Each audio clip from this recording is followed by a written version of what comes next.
शहर की सबसे ऊंची पहाड़ी पर स्थित उस काली हवेली में सन्नाटा था, जिसे लोग डेथ वैली के नाम से जानते थे।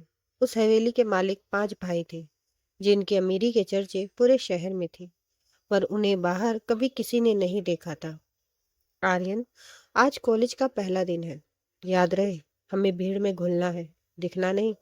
बड़े भाई विहान ने कोट पहनते हुए कहा। उसकी आवाज में एक अजीब सी खनक थी। आर्यन ने अपने सफेद चेहरे को शीशे में देखा और धीमे से कहा, इंसानों के बीच रहना मुश्किल है भाई। उनकी रगों में दौड़ते खून की आवाज मुझे विचलित करती है। तभी कबीर, जो तीसरा भाई था, हंसते हुए बोला, अरे छोटे, बस अपना चश्मा मत उतारना। हमारी आंखों की चमक उन्हें सच बता देगी।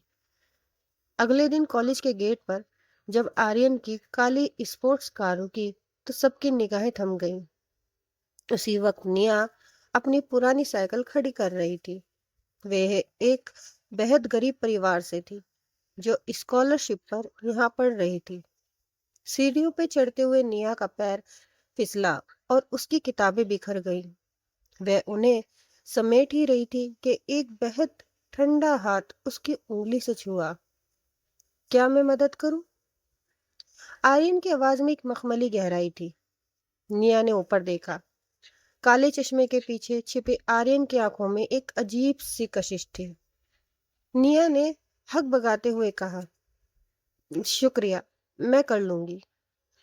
आर्यन ने उसकी एक किताब उठाई और उसे देते वक्त उसकी नजर निया की गर्दन पर धड़कती नस पर गई। उसे वहां खून की सरसराहट सुनाई दे रही थी।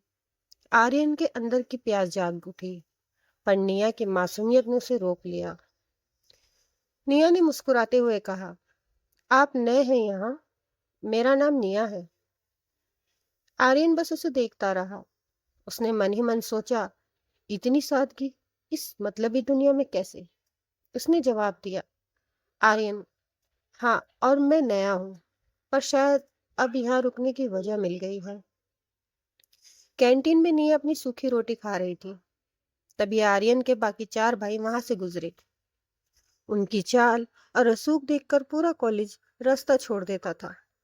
रेहान ने आर्यन के कान में फुसफुसाया, ये लड़की, क्या ये हमारा आज का शिकार है? आर्यन ने सख्त लहजे में कहा, इसे कोई हाथ नहीं लगाएगा, ये मेरी दिलचस्पी है। शाम को लाइब्रेरी में निया अकेली पढ़ रही थी। तभी अचानक लाइट चली गई। निया डर गई। कौन है वहां? अंधेरे में आर्यन उसके बिल्कुल पीछे खड़ा था। उसे अंधेरे में सब साफ दिख रहा था। उसने धीरे से कहा, डरो मत निया, मैं यही हूँ। निया पलटी और अंधेरे में उसकी परछाई को महसूस किया। आर्यन, तुम अंधेरे में इतनी शांति से कैसे चल लेते हो? और तुम्हारा शरीर इतना ठंडा क्यों है?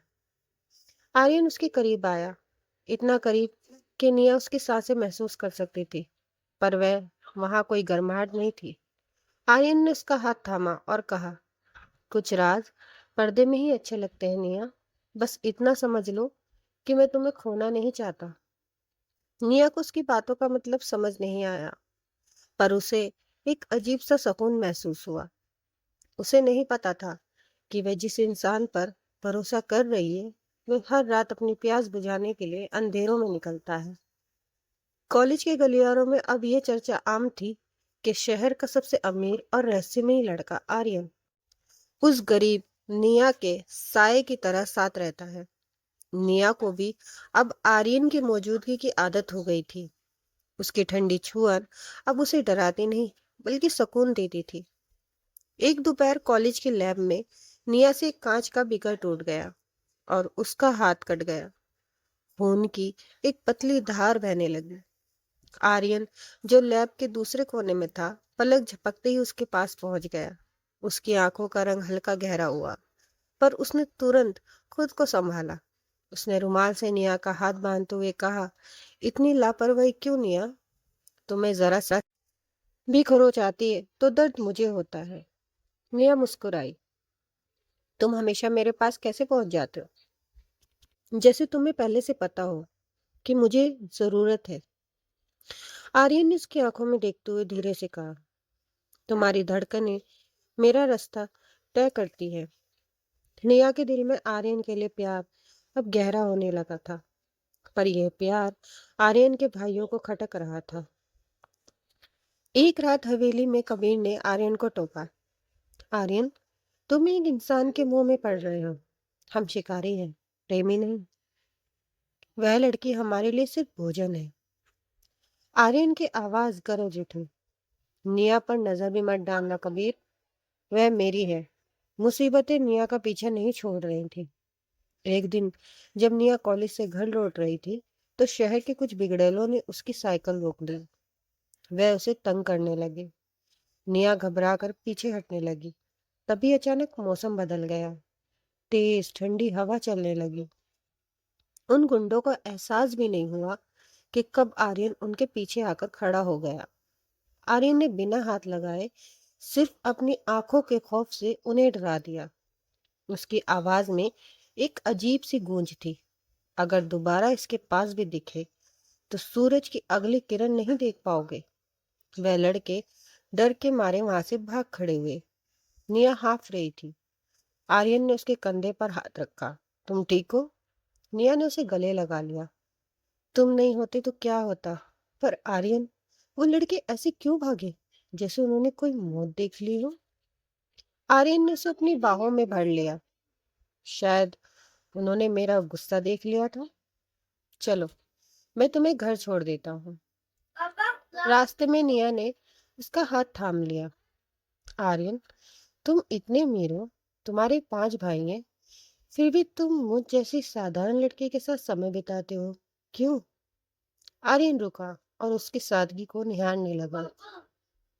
क्योंकि इस दुनिया की चमक दमक में सिर्फ तुम ही असली हो निया, बाकी सब तो बस दिखावा है। निया को अभी भी इस बात का अंदाजा नहीं था कि आर्यन की सुरक्षा के पीछे उसकी अलौकिक ताकतें हैं। वह उसे बस अपना गार्डियन एंजल समझ रही थी, जबकि आर्यन हर पल अपनी वैम्पायर प्रवृत्तियों से लड़ रहा था, ताकि वह निया को नुकसान ना पहुंचा दे। एक शाम आर्यन ने निया को एक सुनसान और खूबसूरत झील के किनारे बुलाया। वहां हजारों जुगनू चमक रहे थे। आर्यन ने निया को एक बेशकीमती हीरे का पेंडेंट पहनाया। निया झिझकी। आर्यन, ये बहुत महंगा है, मैं इसे नहीं ले सकती। आर्यन ने उसके कान में फुसफुसाया। ये सिर्फ एक पत्थर है निया, तुम्हारी मुस्कान के सामने इसकी कोई कीमत नहीं। इसे हमेशा पहनना, ये तुम्हारे हर खतरे से बचाएगा। हवेली के बंद कमरों में साजिशों का धुआं उठने लगा। आर्यन के चारों भाई, विहान, कबीर, रेहान और नकुल, एक मेज के चारों ओर बैठे थे। उनके सामने मेज पर पुरानी चमड़े की किताब खुली थी। आर्यन उस लड़की के प्यार में अंधा हो चुका है, कबीर ने नफरत से कहा। वह भूल गया है कि हमारे परिवार का नियम क्या है। इंसानों से प्यार हमें कमजोर बनाता है। विहान, जो सबसे बड़ा और सबसे क्रूर था, धीमे से मुस्कुराया। कमजोरी को खत्म करना ही बेहतर है। अगर आर्यन उसे नहीं छोड़ सकता, तो हमें उस लड़की को ही रास्ते से हटाना होगा, पर सीधे नहीं। उसे आर्यन की असलियत खुद देखने दो। अगले दिन कॉलेज में माहौल कुछ बदला हुआ था। आर्यन किसी काम से शहर से बाहर गया था। निया लाइब्रेरी में बैठी नोट्स बना रही थी। तभी रेहान उसके पास आया। नमस्ते रिया, मैं आर्यन का भाई रेहान। उसने अपनी जादुई और सम्मोहक मुस्कान के साथ कहा। निया थोड़ा हिचकिचाई। जी, नमस्ते। आर्यन ने आपके बारे में बताया था। रेहान ने उसकी ओर एक पुरानी तस्वीर बढ़ाई। आर्यन अपनी चीजें भूल जाता है। ये देखो, शायद तुम्हें दिलचस्पी हो। तस्वीर काली और सफेद थी, बहुत पुरानी। उसमें आर्यन बिल्कुल वैसा ही दिख रहा था जैसा आज है, पर तस्वीर के पीछे की तारीख 1920 लिखी थी। निया का माथा टनका। 1920? ये मुमकिन नहीं है। ये शायद उसके परदादा होंगे। रेहान बस रहस्यमयी ढंग से मुस्कुराया और चला गया। निया के मन में संदेह का बीज बोया जा चुका था। शाम को भारी बारिश होने लगी।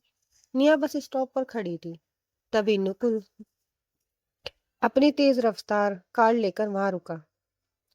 आर्यन ने मुझे तुम्हें लेने भेजा है निया। वह हवेली पर तुम्हारा इंतजार कर रहा है।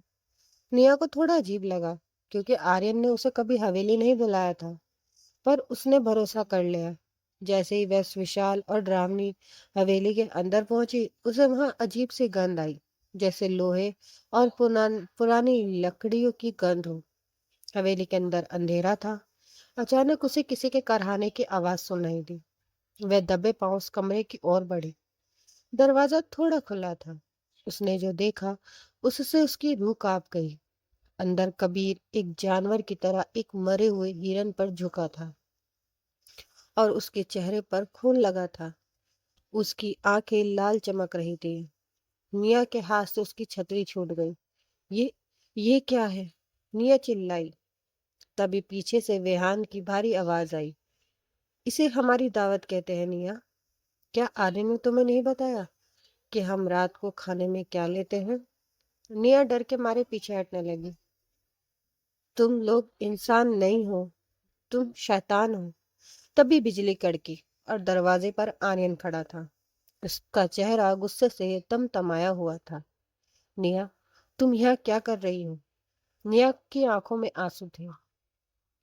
वह आर्यन की ओर दौड़कर आई, पर उसे छूने की हिम्मत नहीं कर पाई। आर्यन, रेहान ने मुझे वो तस्वीर दिखाई, और यहाँ ये सब। तुम लोग कौन हो? सच बताओ मुझे। आर्यन ने अपने भाइयों की ओर देखा, जिन्होंने जानबूझकर ये जाल बुना था। उसने निया के पास जाकर उसका हाथ पकड़ना चाहा, पर निया पीछे हट गई। नहीं, तुम्हारे हाथ बर्फ जैसे ठंडे हैं, और तुम्हारी धड़कन, मुझे तुम्हारी धड़कन सुनाई क्यों नहीं देती? आर्यन की चुप्पी ने निया के संदेह को हकीकत में बदल दिया। माहौल तनावपूर्ण था। आर्यन अपने भाइयों की चाल समझ चुका था, पर अब निया के सामने उसका सच बेपर्दा होने की कगार पर था। आर्यन की आंखों का रंग अचानक गहरा काला हो गया, जैसे निया ने पहले कभी नहीं देखा था। उसने एक झटके में निया को अपने पीछे किया, और अपने भाइयों के सामने दीवार बनकर खड़ा हो गया। बस, बहुत हुआ। आर्यन की आवाज पूरी हवेली में गूंज उठी। मैंने कहा था कि वह इस सब से दूर रहेगी। विहान आगे बढ़ा और अपनी नुकीली मुस्कान के साथ बोला, कब तक आर्यन? इसे सच आज नहीं तो कल पता चलना ही था। ये हमारा शिकार है, तुम्हारा खिलौना नहीं। जैसे ही कबीर ने निया की तरफ झपटा मारने की कोशिश की, आर्यन बिजली की रफ्तार से उससे टकराया। उसने कबीर को उठाकर दीवार पर दे मारा। हवेली की दीवारें दरक गई। निया खौफ के मारे चीख पड़ी। आर्यन ने एक पल भी बर्बाद नहीं किया। उसने निया को अपनी बाहों में उठाया और खिड़की तोड़कर बाहर कूद गया। हवा की रफ्तार से बातें करते हुए आर्यन उसे शहर से दूर एक ऊंची पहाड़ी पर ले गया, जहां सिर्फ चांदनी और सन्नाटा था। उसने निया को नीचे उतारा। निया के पैर कांप रहे थे। निया, मुझे देखो, आर्यन ने धीमी आवाज में कहा। निया रो रही थी। तुमने कबीर को कैसे फेंका? और वो ऊंचाई? तुम इंसान नहीं हो सकते आर्यन। सच क्या है? आर्यन ने गहरी सांस ली। उसने अपना चश्मा उतार दिया। उसकी आंखें अब इंसानी नहीं थी। वो लाल रंग की आग की तरह चमक रही थी। उसके चेहरे की नसें उभर आई। उसने नुकीले दांत बाहर निकाल लाए। निया डर कर पीछे गिरी। तुम तुम एक वैम्पायर हो? आर्यन ने अपना सिर झुका लिया। हाँ निया, मैं वही हूँ जिससे कहानियों में लोग डरते हैं। मैं और मेरे भाई सदियों से जिंदा हैं। हम अमीर हैं क्योंकि हमने सदियों की दौलत जमा की है, और हम रात के अंधेरे में शिकार करते हैं। निया की आवाज लड़खड़ाई। तो क्या ये सब झूठ था? तुम्हारा प्यार, तुम्हारी परवाह? क्या तुम भी मेरा खून पीना चाहते हो? आर्यन उसके घुटनों के बल बैठ गया। उसकी आवाज में एक दर्द था। निया, अगर मुझे तुम्हारा खून चाहिए होता तो मैं तुम्हें उस दिन लैब में ही मार देता। सच तो ये है कि जब से तुम्हें देखा है, मुझे अपनी इस अमरता से नफरत होने लगी है। मैं एक राक्षस हूँ, पर तुम्हारे पास आकर मुझे महसूस होता है कि शायद मेरे अंदर अभी भी कुछ इंसानी बचा है। उसने अपना हाथ निया की तरफ बढ़ाया। मेरे भाई तुम्हें खत्म करना चाहते हैं क्योंकि उन्हें डर है कि मेरा प्यार हमारे परिवार को कमजोर कर देगा। पर मैं तुम्हें बचाने के लिए उनसे, अपनी भूख से और पूरी दुनिया से लड़ सकता हूँ। निया ने डरते हुए अपना हाथ आर्यन के ठंडे हाथ पर रखा। उसने देखा कि आर्यन की आंखों में लाल चमक के पीछे एक अजीब सा अधूरापन और प्यार था। निया ने सिसकते हुए पूछा, क्या अब तुम मुझे छोड़ दोगे? आर्यन ने उसके हाथ को चूम लिया। उसके नुकीले दांत अब गायब हो चुके थे। कभी नहीं। अब तुम्हारी सुरक्षा ही मेरी जिंदगी का मकसद है, चाहे इसके लिए मुझे अपने भाइयों का ही खून क्यों ना बहाना पड़े। पहाड़ी के नीचे से 5 जोड़ी लाल आंखें उन्हें देख रही थी। युद्ध की शुरुआत हो चुकी थी। हवेली के सबसे निचले हिस्से में, जहां सूरज की एक किरण भी पहुंचने की हिम्मत नहीं रखती थी, वहां वैलेंटाइन रहता था, वैम्पायर का सरदार और उन 5 भाइयों का पिता। वह सदियों पुराना था और उसकी खाल पत्थर की तरह सफेद और सख्त हो गई थी। विहान और कबीर उसके सिंहासन के सामने घुटनों के बल झुके हुए थे। पिताजी, आर्यन ने कुल की मर्यादा को मिट्टी में मिला दिया है। वह एक तुच्छ गरीब इंसानी लड़की के पीछे पागल है। विहान की आवाज गूंजी। वैलेंटाइन की आंखें खुली, जो पूरी तरह सफेद थी। उसने एक भयानक चीख मारी, जिससे तहखाने की छत से धूल झड़ने लगी। इंसानी रूह से प्यार, ये हमारे वजूद का अपमान है। उस लड़की को यहाँ लाओ। मैं देखना चाहता हूँ कि उसकी रगों में ऐसा कौन सा मीठा जहर है जिसने आर्यन को बागी बना दिया। रात के 2 बज रहे थे। ये अपने छोटे से कमरे में सो रही थी। तभी अचानक कमरे का तापमान गिरकर शून्य में चला गया। दीवारों पर बर्फ जमने लगी। निया की आंख खुली तो उसने देखा कि खिड़की के बाहर 5 साए लटके हुए थे। आर्यन, क्या तुम हो? निया ने कांपते हुए पूछा। पर वहां आर्यन नहीं, उसके भाई थे। कबीर ने एक झटके में दरवाजा तोड़ दिया।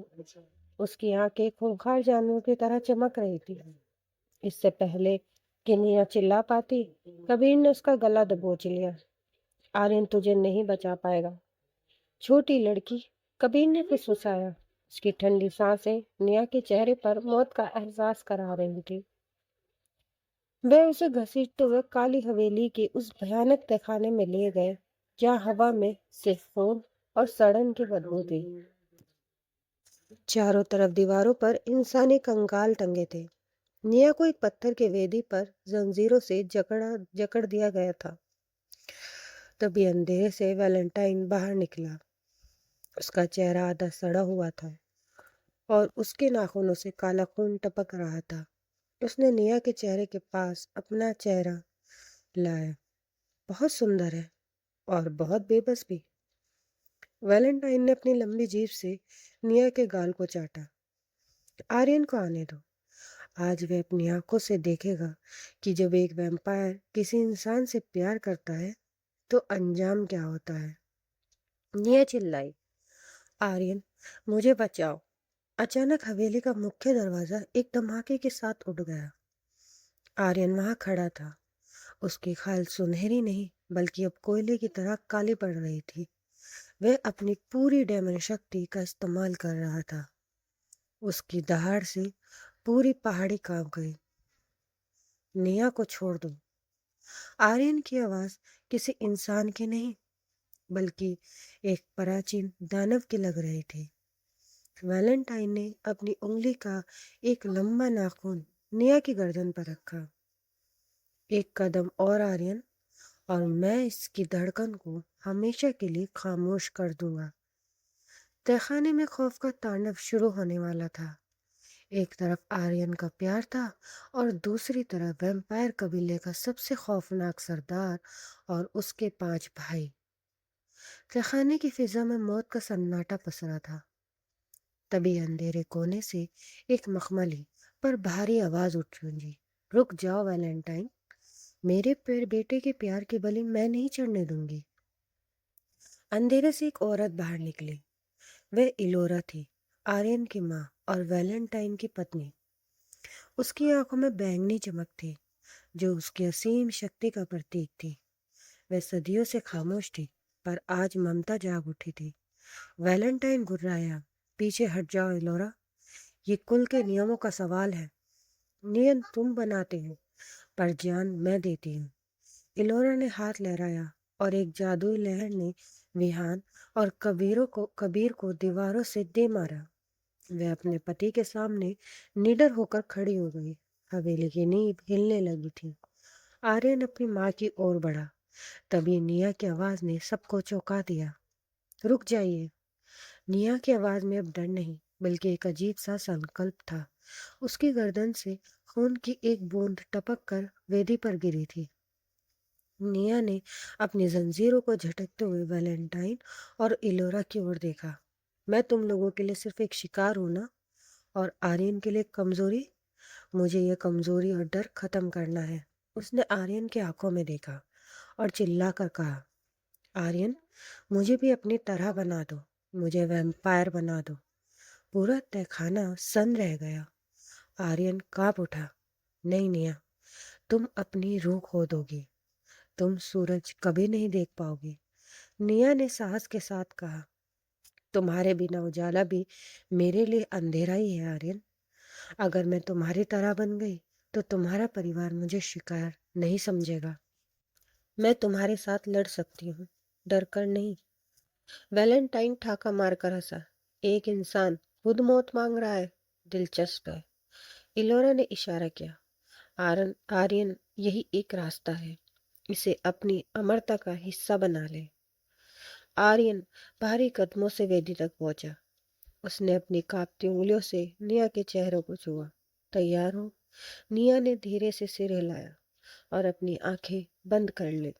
आर्यन ने अपने नुकीले दांत निया की गर्दन में गड़ा दिए। निया की एक चीख निकली, जो धीरे धीरे एक गहरी राहत में बदल गई। आर्यन ने अपनी कलाई काट कर अपना खून निया के होठों से लगा दिया। अगले ही पल निया के शरीर में एक बिजली सी दौड़ी। उसकी त्वचा संगमरमर की तरह सफेद और चमकदार हो गई। जब उसने अपनी आंखें खोली तो वह गहरे लाल रंग की थी।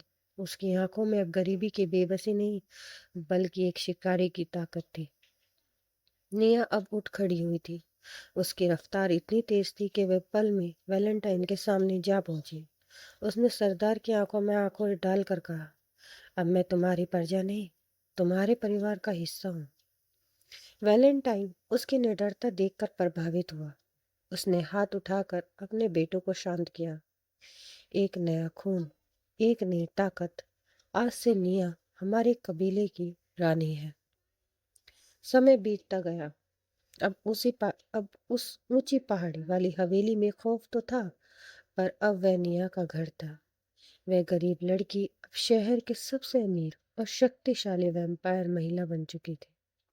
वह और आर्यन अपने पांचों भाइयों के साथ मिलकर रात के अंधेरे पर राज करने लगे। उनके बीच का प्यार अब अमर था, जिसे न मौत का डर था और न ही वक्त की पाबंदी।